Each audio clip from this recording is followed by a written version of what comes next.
ฮัลโหลกับสบายดีและสวัสดีจ้าพี่น้องเนาะเมื่อเดียวพบกับซ่องกินเที่ยวไปกับน้องจอยแล้วจ้ามื้อนี้สิพาพ่อแม่พี่น้องมาเฮ็ดเมนูบ่ได้กินโดนแล้วพี่น้องนี่สิมาขัวนกกระทาพี่น้องผู้ใดเคยกินเนี่ยหลายๆคนก็สิเคยกินแบบปิ้งเนาะแต่มื้อนี้ได้สิมาขัวพี่น้องขัวใส่ผักหลายๆแบบนี้เลย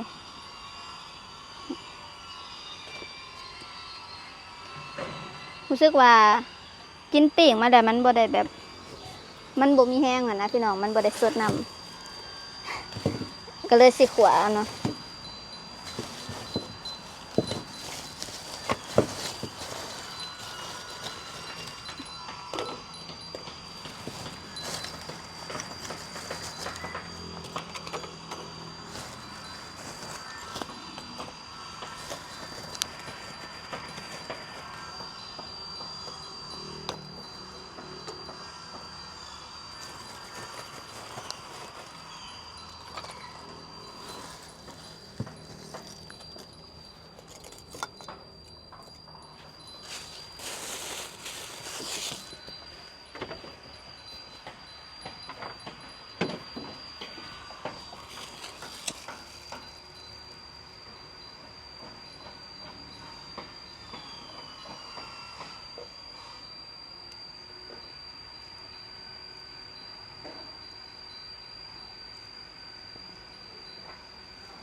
ดังไฟนี่ก็มีไม้อ้อยนี่บ่ยากนะพี่น้อง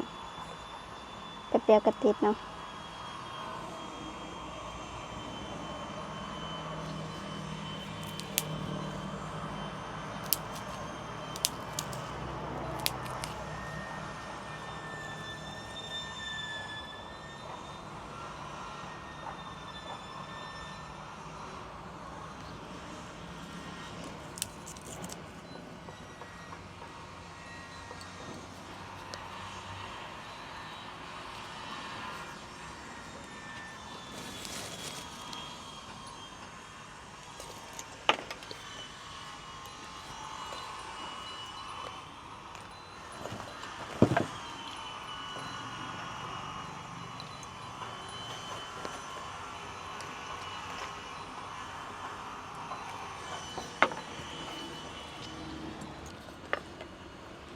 มาพี่น้องบัดนี้มาผักนก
แต่มา2 ตัวพี่น้อง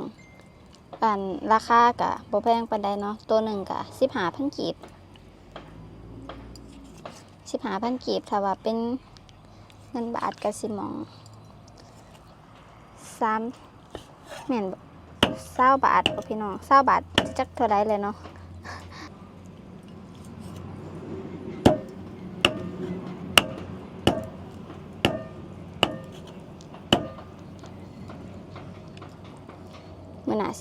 มื้อหน้าจังสิเบิ่งมาปิ้งให้พี่น้องเบิ่งเดี๋ยวมื้อนี้ขัวก่อน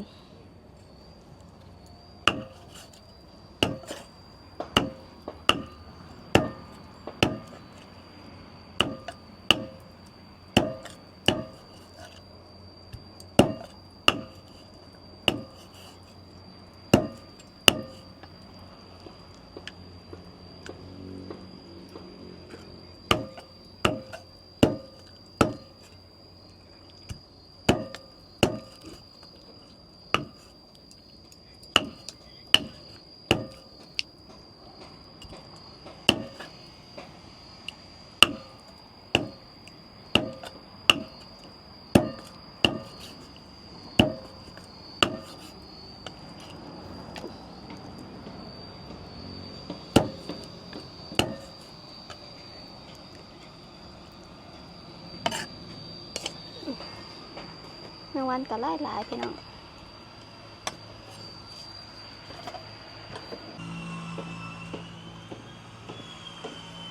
มื้อนี้ได้ข่างามๆพี่น้องข่าอ่อน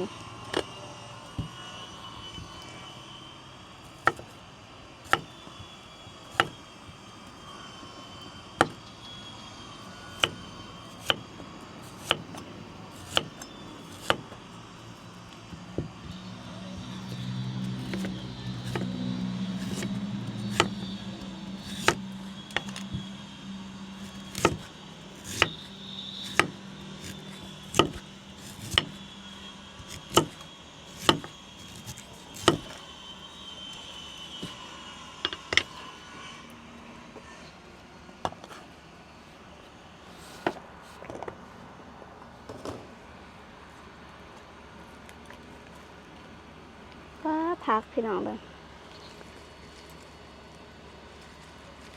มักกินผักบัวนะพี่น้องก็เลยวันนี้เน้นผักบัวมาเลย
เตรียมเครื่องแล้วพี่น้องเดี๋ยวสิมาตำพริก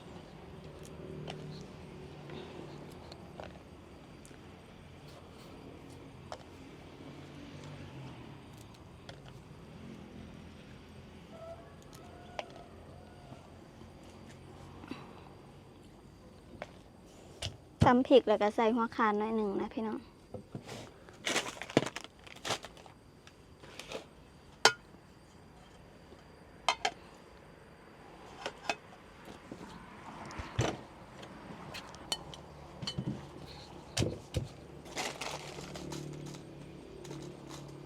ใส่เกลือหน่อยหนึ่งทุกคนมันจึงบอกกระเด็นเวลาตำ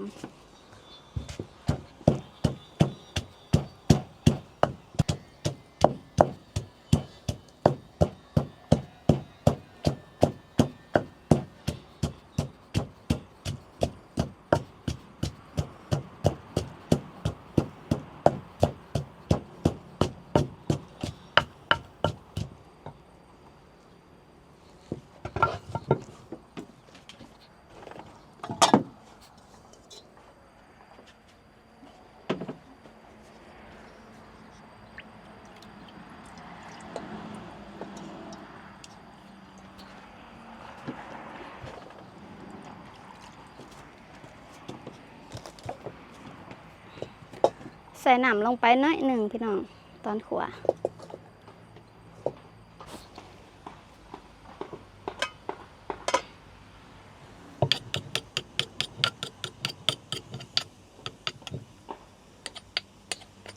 สูตรนี้เขาเสียแบบเอาอันนกลงไปขัวก่อนพี่น้องให้มันสุกก่อนมันจึงบอกข้าวนะ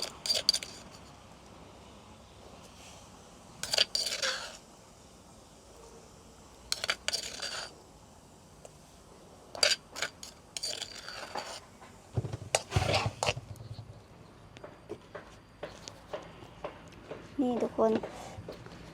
ใส่นกลงไปเลยขัวให้เพิ่นสุกพุ่นเลยพี่น้อง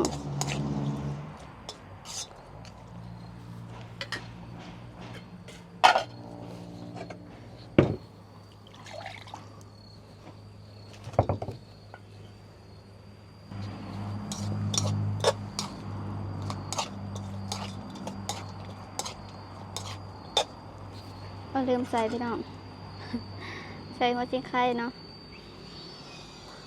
แล้วก็ใส่ข่าที่ห้าบดได้ตำ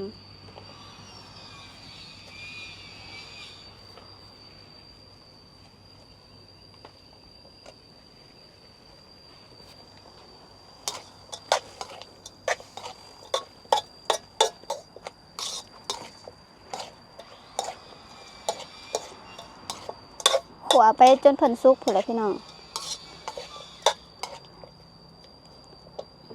ถ้าผู้ใดที่ว่าอยากเอาไปเห็ดผัดกะเพราก็ได้พี่น้องผัดเผ็ดก็ได้เนาะ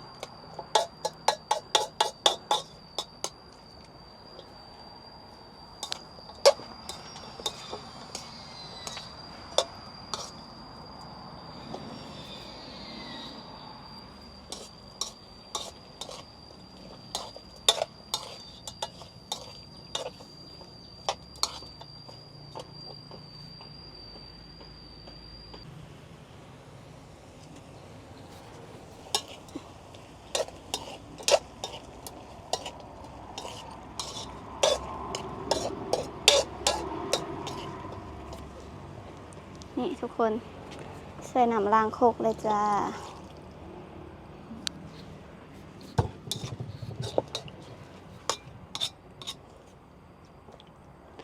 เดี๋ยวเขาจะขัวไปจนน้ำเพิ่นแห้งพุ่นนะพี่น้องแบบขัวไปให้สีนอันนกเพิ่นไปเปื่อยเนาะเพราะว่าสีนนกนี่ก็บ่ต่างกันกับสีนไก่นี่แหละพี่น้องถ้าว่าเขาขัวเลยแล้วมันสิสีนเพิ่นบ่เปื่อยนะมันสิบ่แซ่บ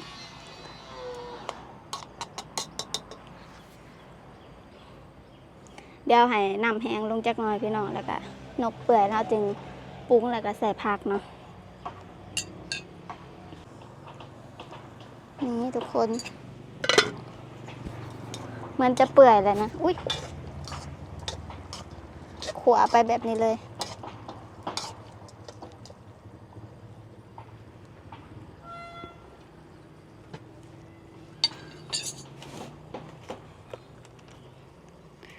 ใส่ปลาร้าปลาแดกกับพอดีเบิดพอดีพี่น้องแล้วก็ใส่ผงนัว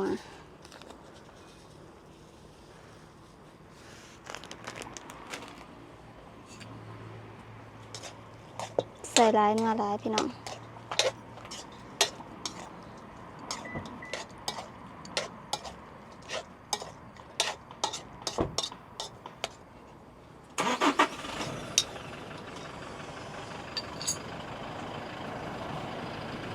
เดี๋ยวสิใส่หัวผักบัวที่สุกหยาบลงไปก่อนพี่น้อง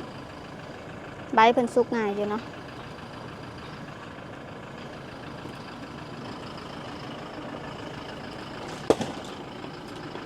แล้วก็สมเฮามันนี้มีแต่มักเล่น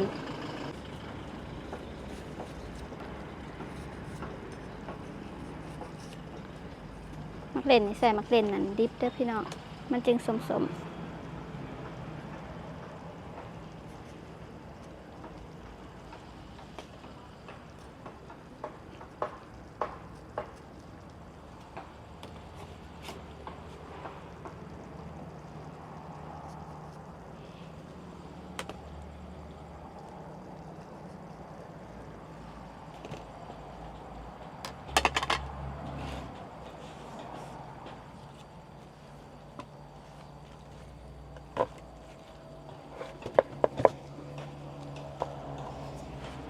ขี้โหดน้ำพี่น้อง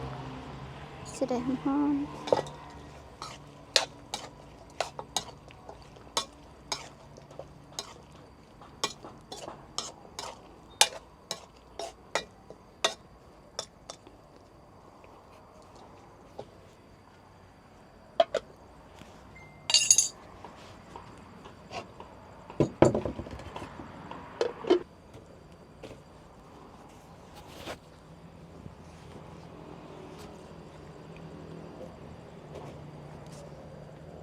มื้อนี้มีผักอีตูใส่น้ำพี่น้อง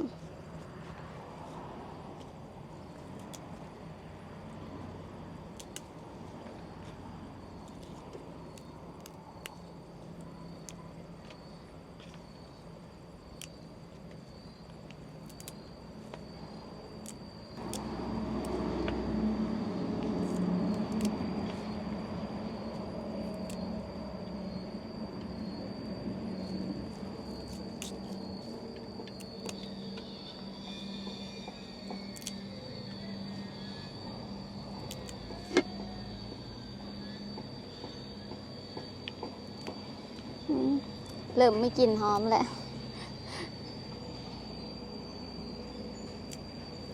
เริ่มหอมแล้วทุกคน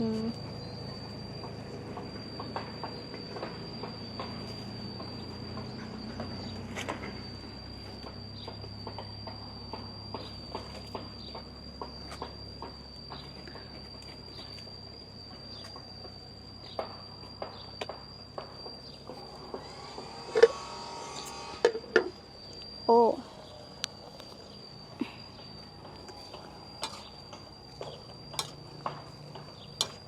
ขัวมื้อนี้ก็คือสิบ่ใส่น้ำลายพี่น้องแบบอยากกินแบบใส่น้ำน้อยนึงพอให้มันแบบพอให้มีน้ำจำ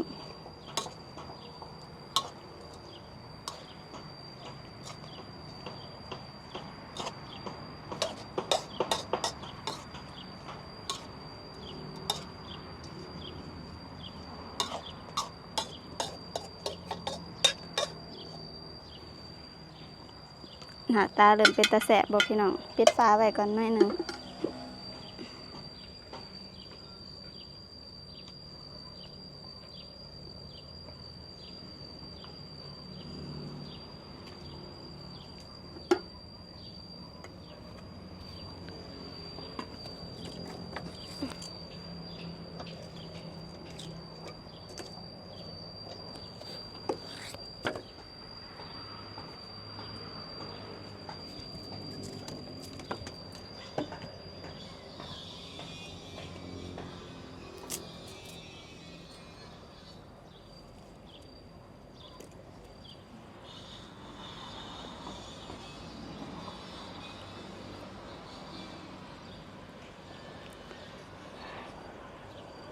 ใส่ฟืนพี่น้อง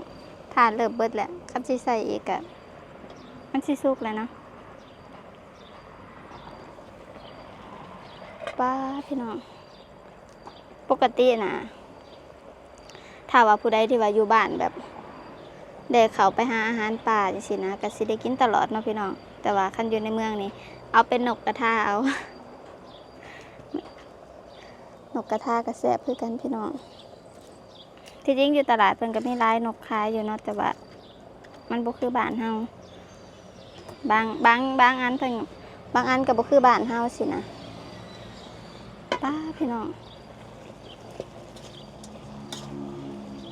หอมมากๆเลย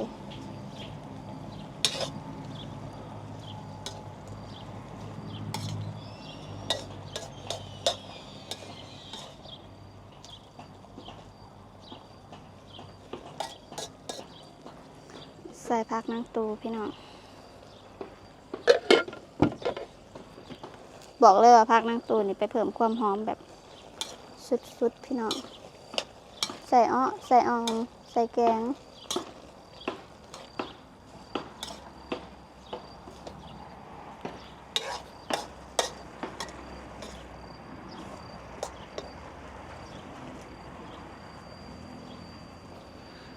เติมน้ำอีกหน่อยหนึ่งก่อนทุกคน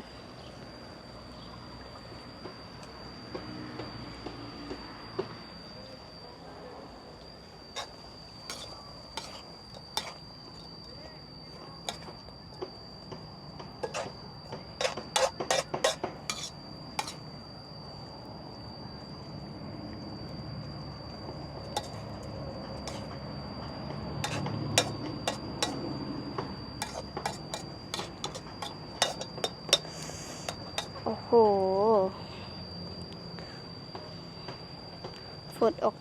อกเลยพี่น้องหอมนี่นะเดี๋ยวซิมก่อนเด้อ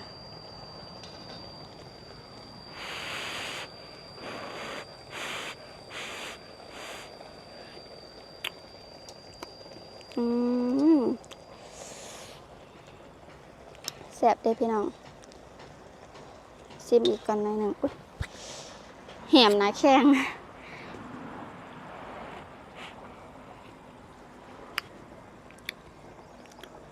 แซ่บ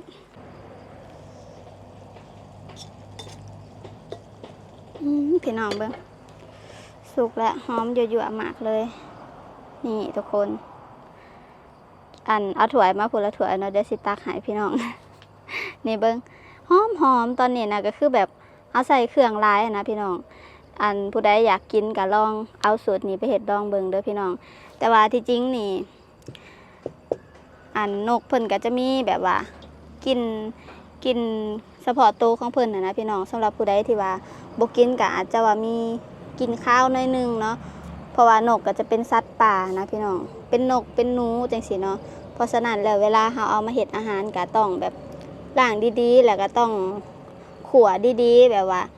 ใส่สมุนไพรหลายๆพี่น้องมันจึงบ่คาวเนาะที่จริงน่ะ